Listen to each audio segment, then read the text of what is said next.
Hello everyone, आज है 3 सितंबर और आज इस वीडियो में हम बात करने जा रहे हैं भारत हैवी इलेक्ट्रिकल्स लिमिटेड के बारे में, जिसको हम भेल के नाम से भी जानते हैं। 60 रुपए से भी कम कीमत का ये शेयर है। हल्की सी गिरावट यहाँ पर जरूर देखने को मिली थी और वीडियो में हम डिस्कस करेंगे कि क्या इस कंपनी में तेजी की उम्मीद आप कर सकते हैं कि नहीं, और अगर टूट कर ये नीचे भी जाएगा तो खरीदारी के मौके कहां पर बनेंगे। तो देखिए, वीडियो को शुरू करूं उससे पहले अगर आपने अभी तक चैनल को सब्सक्राइब नहीं किया है तो प्लीज अभी इसे सब्सक्राइब कर लीजिए, क्योंकि आगे भी बहुत सारे वीडियोस हैं जो आपको काफी ज्यादा हेल्प करेंगे। तो भेल का जो शेयर है ये 60 रुपए से नीचे ट्रेड कर रहा है। पिछले एक महीने में अगर हम देखें तो पिछले एक महीने में भेल के शेयर में तकरीबन 8.5% का ग्रोथ है। आप देखिए 51 रुपीज का था, लगातार तेजी बनी, 60 रुपए तक गया, अब टूटना शुरू हुआ है। हालांकि इसे पहले भी टूटना शुरू हुआ जरूर था, लेकिन दोबारा से तेजी देखने को मिल गई। और जो तेजी की जो वजह थी हाल फिलहाल की वो ये थी, देखो बहुत बड़ा ब्रोकरेज फर्म है नमूरा, और उन्होंने भेल को लेकर ये कमेंट्री दी थी कि भेल को आने वाले दिनों में फायदा हो सकता है। और उन्होंने जो टारगेट प्राइस था वो काफी बढ़ा दिया था। पहले 27 रुपए का टारगेट था और अब इन्होंने प्राइस को बढ़ाकर 65 रखा है। तो ये बहुत बड़ी बात है कि कोई भी ब्रोकरेज फर्म किसी भी टारगेट को इतना बड़ा बढ़ा दे। यहां पर खबर इस तरीके से है कि broking firm Nomura upgrade capital goods maker Bharat heavy electricals limited to neutral from reduce. पहले उनकी जो कमेंट्री थी कि भैया बेचो और निकलो, मतलब रिड्यूस करो अपनी क्वांटिटी यहां पर, लेकिन अभी न्यूट्रल रखी है इन्होंने।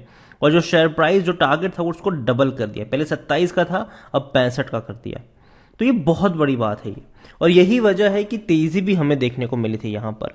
और इतना ही नहीं, अगर आप यहां पर बात करो तो फर्म बिलीव्स दैट भेल is likely to be beneficiary of a potential reviver in thermal ordering. ठीक है, और reviving in thermal ordering is a key upside risk. नमूरा के जो भैया है प्रियंकर विश्वास, उनकी तरफ से बताया गया है कि we estimate a near term tender pipeline of 9.4 gigawatt with another 9.4 gigawatt in medium term. तो देखो भेल को लेकर इनकी सिंपल कमेंट्री यही है कि काफी ज्यादा ऑप्टिमिस्टिक दिखाई दे रहे हैं वो यहां पर, और थर्मल ऑर्डरिंग में जो रिवाइवल आया है उसको लेकर कहीं ना कहीं इनकी पॉजिटिव कमेंट्री देखने को मिल रही है। पहले इनकी जो रिकमेंडेशन थी वो यहां पर बेचने को लेकर थी, लेकिन अब यहां पर होल्ड करने को लेकर है। भेल को लेकर अगर हम देखें तो भेल ने डेफिनेटली, अगर आप 3 साल का ग्राफ देखोगे तो तेजी गिरावट दोनों की चीज आपको यहां पर देखने को मिल जाएगी। 3 साल में 17% का ग्रोथ जरूर है, लेकिन देखो कोविड के बाद बढ़िया रफ्तार थी यहां पर, टूट के बिखर गया, तेजी आई फिर टूट गया, फिर तेजी आई फिर टूट गया, फिर से भागने की कोशिश कर रहा है। हो सकता है कि शायद 1-2 दिन और तेजी देखने को मिले, लेकिन दोबारा ये टूटेगा जरूर और टूटकर वापस 55 रुपए के नीचे भी जाता हुआ ये नजर आ सकता है आपको। लार्ज कैप शेयर है, 20,000 करोड़ के आसपास का इसका मार्केट कैप है, वॉल्यूम 3.5 करोड़ का है। बहुत बड़ी क्वांटिटी में शेयर अभी ट्रेड कर रहे हैं। प्रमोटर के पास 63.17% की होल्डिंग है। प्रमोटर कौन है? गवर्नमेंट है, यहाँ पर सरकारी कंपनी है ये, एक भी शेयर गिरवी नहीं है यहाँ पर। 4.22 एफआईएस के पास है। 1.50% की होल्डिंग म्यूचुअल फंड्स, 10.82% की होल्डिंग इंश्योरेंस कंपनी के पास है। और यहाँ पर इंश्योरेंस में हाईएस्ट पब्लिक शेयर होल्डर में एलआईसी है 10.07% की होल्डिंग के साथ। भेल को लेकर अगर हम देखें तो भेल में according to Moneycontrol user बेचने की सलाह कोई नहीं दे रहा है। हर कोई कह रहा है खरीदो, खरीदारी करी है तो बने रहो यहां पर। इतना ही नहीं, अगर आप देखोगे भेल में तो इनके रेवेन्यू लगातार टूट रहे थे, लेकिन 2022 में रेवेन्यू में बढ़ोतरी शुरू हुई है। 30,000 करोड़ के रेवेन्यू 2021 तक आते 17,000 करोड़ पर पहुंच चुके थे, लेकिन अभी 2022 फाइनेंशियल ईयर में ये 21,000 करोड़ से भी ज्यादा के रहे। और अभी एक्सपेक्टेशन यही है कि इससे ज्यादा रहेंगे या फिर इसके आसपास रहेंगे, लेकिन टूटेंगे नहीं, क्योंकि इनके रेवेन्यू अगर आप देखो तो क्वार्टरली 5,000 करोड़ से ज्यादा के देखने को मिल रहे हैं अभी के वक्त में। प्रॉफिट अगर आप देखो तो प्रॉफिट इनका डिक्लाइन जरूर हुआ था यहां पर आप देखो, लेकिन 2022 में प्रॉफिट इनका 395 करोड़ का हुआ जरूर है। लेकिन अभी लास्ट क्वार्टर में अगर आप देखोगे जून क्वार्टर में तो 185 करोड़ का नुकसान हुआ है इन्हें, जो कि नेगेटिव पॉइंट है इनके लिए, काफी ज्यादा नेगेटिव पॉइंट है। लेकिन एक्सपेक्ट यही किया जा रहा है कि ये बढ़ेंगे आने वाले दौर में। रीजन यही, देखो जब कोविड इंडिया में आया था उसके साथ एक और चीज भी हुई थी, और वो थी इंडिया और चाइना के बीच में टेंशन। और ऐसे हालातों में इंडिया ने चाइनीज कंपनियों को बाइकआउट करना शुरू कर दिया था। और ऐसे में जो वेदांता के चेयरमैन है अनिल अग्रवाल, उनकी तरफ से भी स्टेटमेंट आया था कि देखो हमें चाइनीज कंपनियों के ऊपर अपनी डिपेंडेंसी को कम करने की ज़रूरत है और इंडियन कंपनियों को बढ़ावा देने की ज़रूरत है। और ऐसे में कोई कंपनी एक अल्टरनेटिव के तौर पर साबित हो सकती है तो वो भेल हो सकती है। और उनके स्टेटमेंट के बाद भेल के शेयर में तेजी भी है, लेकिन जब भी क्वार्टरली रिजल्ट आते थे कंपनी लॉस दिखाती थी और टूट जाता था ये शेयर। लेकिन धीरे धीरे कंपनी की जो कहते हैं ना कि स्ट्रेंथ जो है मैन्युफैक्चर को लेकर वो काफ़ी बेहतरीन है। कंपनी डिफेंस में भी काम करती है, कंपनी ग्रीन एनर्जी में भी काम करती है, हर तरीके के सेक्टर में ये कंपनी काम करती नजर आ रही है अभी के वक्त में। लेकिन इसका मतलब ये नहीं है कि जब भी मौका मिले खरीद लो, ऐसा नहीं है। आपको खरीदारी यहां पर तभी करनी है जब भी आपको सस्ता मिल रहा हो। जब महंगा मिलता हो तब खरीदारी करने की जरूरत नहीं है।